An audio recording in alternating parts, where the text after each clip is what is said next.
Shalom Obracha, que le bon Dieu vous protège et vous donne la santé, la joie, la prospérité. Que ce cours de Torah y soit pour la santé de nos soldats, la santé de ceux qui sont en captivité et bien sûr pour les disparus, les malades. Et qu'Akadosh Baruch Hu protège toi, Israël, pendant cette guerre que nous n'avons pas cherché à la faire. Mes amis, il faut savoir que dans la vie, c'est Hachem qui décide tout. C'est lui le boss. Tout vient du ciel. Même les malheurs, ils viennent du ciel. Même les bonheurs viennent du ciel. Et lorsque les malheurs viennent du ciel, c'est pas parce qu'Hachem il n'a rien à faire. Il veut simplement nous punir. Non, ces malheurs, c'est nous qu'on a cherché ces malheurs. Et à nous de faire teshuva. Et Akadosh Baruch Hu nous rappelle. Il nous réveille. Il nous réveille. Simchat Torah, le drame s'est passé à Simchat Torah. Peut-être, il y a quelque chose en relation avec Shabbat. Peut-être qu'on n'est pas heureux lorsqu'on fait mitzvot. Peut-être c'est des alarmes. Peut-être c'est des choses que nous, on doit corriger. Mais Hashem Shalom, Akadosh Baruch Hu, il n'amène pas des choses sans raison. Regardez, Abraham Avinu, lui, vraiment, il adorait Hachem. Et Hachem, il le frappait. Il a apporté beaucoup des épreuves. Et surtout l'épreuve de prends ton fils, sacrifie-le. Et lui dit, tu vas avoir un enfant cette année. Et le roi de Pilishtim, il lui a volé sa femme. Combien de fois la femme d'Abraham Avinu a été volée? Une fois par Pharaon, une fois par le roi de Pilishtim. C'est avec tout ce qu'il a souffert Abraham Avinu, et jamais il s'est posé des questions. Il aurait pu se poser des questions, mais il ne se pose pas de questions. Pour Abraham Avinu, Hachem, c'est le Baal Habayit, c'est le boss, ça y est, c'est tout. Jamais il a posé des questions. Tout, il disait, tout ce qui vient d'Hachem, je l'accepte. Il acceptait tout de Akadosh Baruch Hu.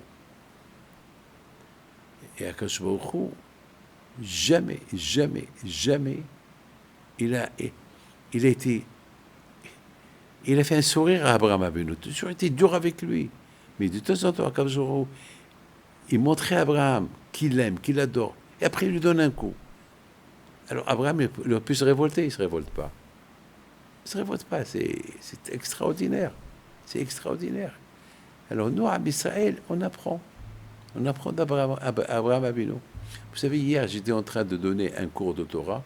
Et voilà, il y a la sirène. Alors, on court pour après 5 minutes, 10 minutes, on quitte le mamad, et encore la sirène, et encore on court. On aurait pu se poser la question à Hachem, qu'est-ce qu'on t'a fait? Pourquoi tu me fais ça? Ben, c'est ce qu'on appelle les épreuves d'amour. Hachem, on t'aime. Même avec tout ce qu'on traverse, on t'aime. Tout vient de toi, on accepte. Vous savez ce qu'il dit David Ameller? C'est mieux de tomber entre les mains de Dieu et ne pas tomber entre les mains d'un homme, d'un être humain. Dieu, on tombe ses mains, il est miséricorde. On tombe entre les mains d'un homme, d'un être humain, c'est grave. Vous savez, mes amis, il y avait une fois un monsieur que toujours il disait, allez, tout ce qui arrive, c'est pas... on ne peut pas dire que tout ce qui arrive, ça vient de Dieu. Il dit à Baal Shem Tov, grâce à Dieu, moi je suis milliardaire. Ne me dites pas, c'est le bon Dieu qui m'a tout donné. Qu'un jour il peut tout me prendre. Voilà. Comment il va tout me prendre? J'ai des affaires de partout. Il peut me prendre ici, mais pas là-bas. Il peut me prendre là-bas, pas de l'autre côté du continent. Non. Et bien Hachem lui dit oui. Hachem, il peut tout te prendre comme qu'il t'a tout donné. Elle a dit, ça arrête. Bon. Un jour, ce monsieur-là, il a eu un coup de folie. Il a décidé de changer sa religion. Il va chez le chef de notre religion et il lui dit, j'ai envie de changer ma religion. Il dit, mais t'es fou. Mais toi, tu es connu. Tes enfants, ils sont rabbins. Et tu es milliardaire. Tu as des banques de partout. Comment?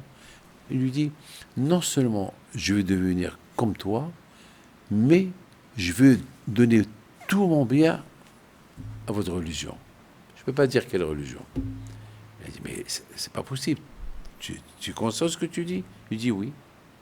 Alors, il a dit, si tu veux faire ça, il faut le faire en public. Il a dit, je le ferai en public. Toute la ville, elle était au courant de ce qu'il veut faire, ce juif-là. Tous les juifs, ils sont venus chez lui, ils lui ont parlé, sa famille, mais t'es fou. Et voilà, il a réalisé tout ce qu'il a promis au chef de la religion que le juif il a choisi. Il retourne dans la maison. Mais sa famille lui dit, mais t'es fou? Avec quoi on va vivre?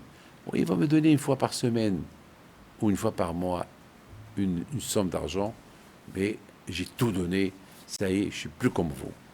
Alors sa femme lui dit, après, si tu es plus comme nous, tu quittes la maison. Nous n'acceptons pas ce que tu as fait. Non seulement tu as donné tout ton bien, mais tu nous as déshonorés. Tu as changé ta religion. Quitte la maison, on ne veut plus te voir. Quelques temps plus tard, il réalise qu'il n'a plus rien. Il va chez le Baal Shem Tov. Il lui dit, Rabbi, j'ai fait une bêtise. C'est vrai ce que tu as dit. Dieu, il m'a tout donné. De la même façon qu'il m'a tout donné, il m'a tout repris. Hachem, il a tout repris. Alors que je vais faire? Il a dit, bon. Et ma religion? Il a dit, de toute façon, ta religion, tu ne peux jamais la perdre. Même que tu as changé ta religion, tu es né juif, tu restes juif. Mais pour ton pognon, ton argent, ta richesse, aïe, aïe, aïe. Alors qu'est-ce que je peux faire? Maintenant, voilà, j'ai appris, je viens d'apprendre que Hachem, la même façon qu'il m'a tout donné, il m'a tout repris. J'ai tout perdu une minute, tout ce que j'ai. Il dit, écoute-moi, tu as signé un papier.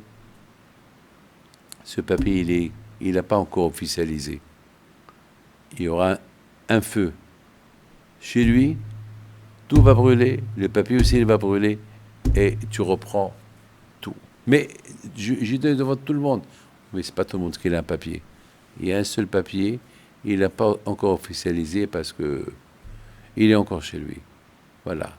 De la même façon que le bon Dieu t'a tout donné, voilà, le bon Dieu t'a tout rendu. Allez, mais la prochaine fois, fais attention. Lorsqu'on a la Emunah Hashem, il faut l'avoir à 100%, pas une petite partie. Avec que le bon Dieu vous protège et qu'on verra des choses. Amen.